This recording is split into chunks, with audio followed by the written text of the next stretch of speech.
All right, greetings, Saintsmen. We're live here for lesson 2.1. Hope you guys are well. We're going to go ahead and get started here.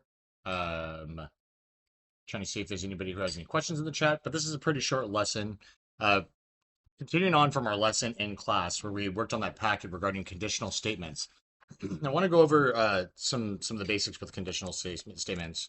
And conditional statements are these if-then statements. So we learned, again, the if portion is the hypothesis.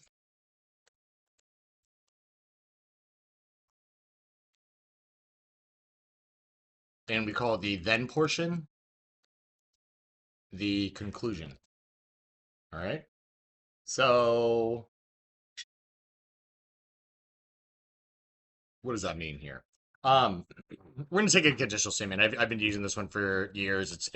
It's kind of it's an extreme example. It's kind of funny just because it's rather kind of an intense of an example, but it should at least give you guys show a little bit of humor here. Um, it's a tragic thing if it were to be the case, but we'll take the condition, which is the hypothetical, the hypothesis being if Mr. Granados punches a student. Now we're in the age right now where you guys continue to make certain jokes in class about every single time the numbers 6 or 7 are mentioned. And it's driving me absolutely crazy. This will never be the case, guys. But where I would go to such extremes. But because if I did, if Mr. Grimes were to punch a student, then he would be fired, right?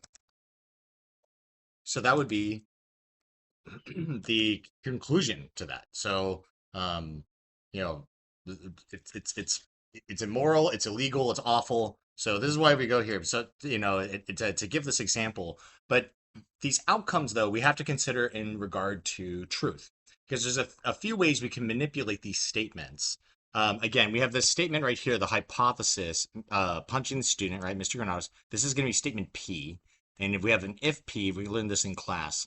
We have if P and then we have arrow Q. And this is if P, then Q. So the if portion of hypothesis would be punching a student. Q would be then you'll be fired. Then now we can consider three other ideas of what we can do with those conditions. For example, we can take the converse of the statement. And the converse of that statement would mean that we're going to reverse, and I usually say flip the hypothesis and conclusion. So what that would be is that we're going to flip them. We're going to flip their orders. So it would be if Q, then P. So we're going to take statement Q, which is Mr. Granados. I'm sorry, not Mr. Granados. Here, let me go back up here. Bullet point. Mr. Granados, yes, Mr. Granados has nothing to do with the student. It has to do with the firing, right? So Mr. Granados was fired. Then he punched a student. Now we're examining truth regarding this, right? We're talking about this in class with our examples with a ball with a hat and a ball with feet.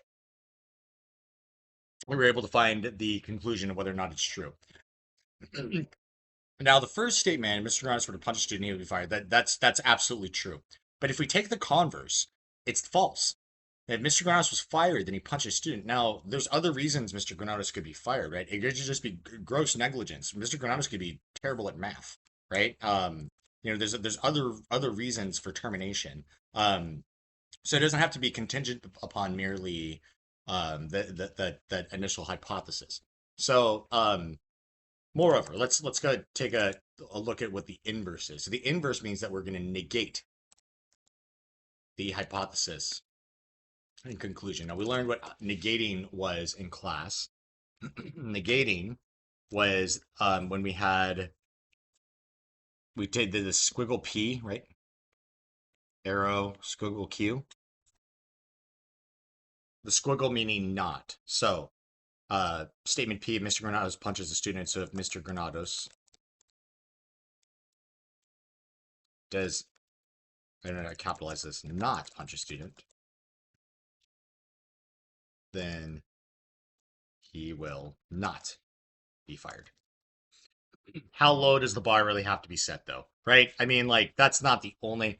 Now, I only have don't have to just go through not punching students in order to not be fired. So this is also a false statement, right? I have other things I have to follow through on in terms of teaching in order to continue to have my job, right? And not be fired. Um, so then also we could take this, and so some of you guys, this is the contrapositive. Now, some of you men are going to become lawyers someday. You're going to go to law school, and part of the law school, there's a law school excuse me, law school admissions test. A little bit of a tongue twister for me.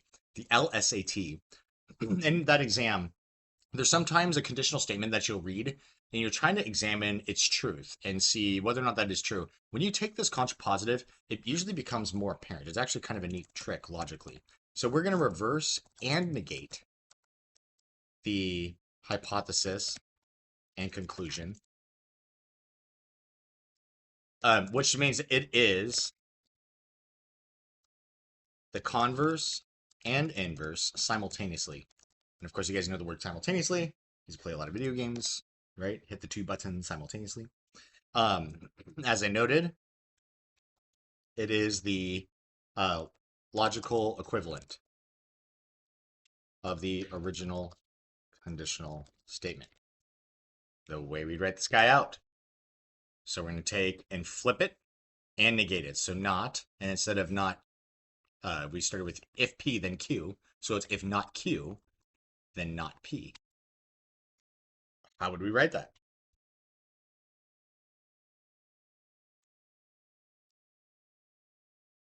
If Mr. Granados was not fired, then he did not punch a student, which of course would be true. But not because of, the firing not being contingent upon the punching. All right. Kind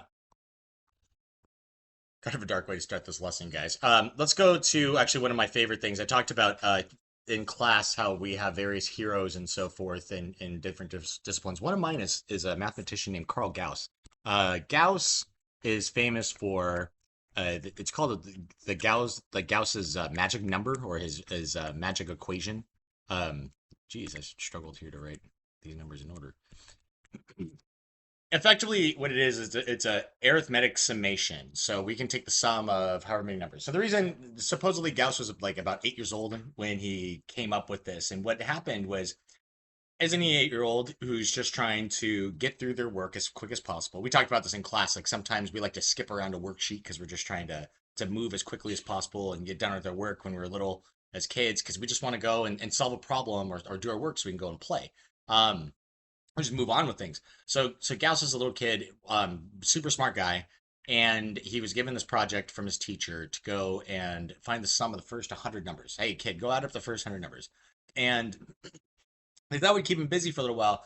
And he thought about it, and this is what he did. And this is easy for me to do because I always go back to the first 10 numbers, and I use the same method to find my little equation here.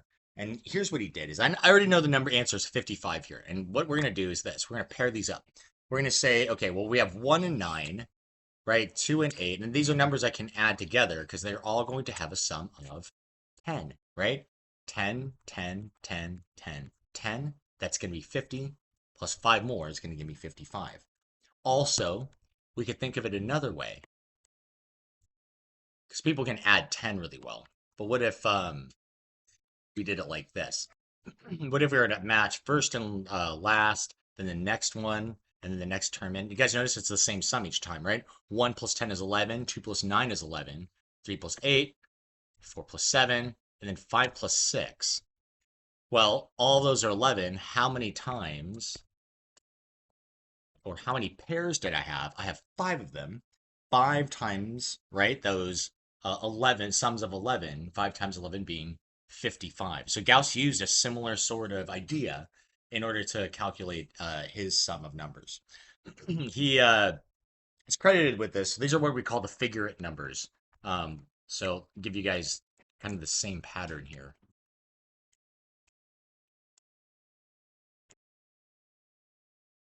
Obviously, this looks triangular. Even and in this last scenario, you guys look at this. It looks like bowling pins. Um, so we have these numbers 1, 2, 3, 4, 5, 6, 7, 8, 9, 10. 1 is the sum here, 3, sum here 6, and the sum is 10. And I'm going to show you guys something that's interesting to how do we get this. Notice that after we had the 6, we added this row here that was 4, right? So this is 4 more.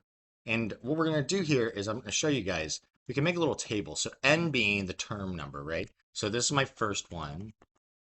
This is my second term, right? This is my third term. This is my fourth term. So I can take these and then make a table and maybe figure out how I find this pattern. So we're going to do S sub n, which is the sum of those numbers. The sum of the first one was 1, and the sum of the for the second was 3. So this guy, term 1, this is S sub 1, that was equal to 1. This was S sub 2, right, where n was equal to 2, right, my n. So then my S sub 3 would be equal to 6, and my S sub 4 would be equal to 10, right? And how are we getting that each time? Well, obviously it looks like we're just doing this. I'm adding 2. I'm adding, oops, struggling there, adding 3. But what that is I'm adding this guy that's previous to it, right? And then I'm going to add 4 more. So what I could say is that effectively each time we add a number, it increases by the previous term, right? So we're going to say here, for example, like we have S sub 2, which is equal to 3. That's where n was equal to 2. And if we're going to try to describe this for any number n, right? Well, let's see, we did S sub 3, and what that was equal to was that previous term, S sub 2, right? Plus 3, right? And this was S sub 2. So 3 plus 3, right? Or I could do this guy, 4. So S sub 4, right, is going to be equal to, well, that's the previous term, 6, right? S sub 3 plus 4. So S sub n, okay, it's going to be S, and like, again, I have a 4 here and a 4 here. This is n, right? This represents n. Well, effectively, I'm adding n at the end, but then I'm 1 less than n each time here, right? This is S sub 4, and then I had to add S sub 3. So it's S sub n minus 1 plus that n to guess the next number of the term. Last two things. Last thing here for this lesson. The big thing is we're going to define inductive reasoning. We're going to talk about this more in class and what it is. And inductive reasoning is reasoning through pattern. It's rather natural for us to do so. It's something where you see something once in a certain way and you keep on repeating it and doing it that way, right? If I saw that there was water in my backyard yesterday, and I saw that there's water back in my yard today, I would make this assumption that there's going to be water in my yard tomorrow. A couple other ideas about that is there's something called conjecture. And a conjecture is where we make a guess or theory about some piece of information.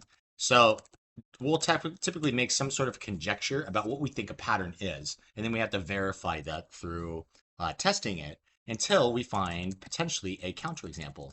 And a counterexample is an example that would unfortunately disprove the conjecture. Or fortunately, I don't think we really assign any sort of virtue to it. It's just where we're actually trying to discover truth. So, if we find that there's some sort of flaw in that pattern, it just means that we can no longer continue to assume that that's how the reasoning works.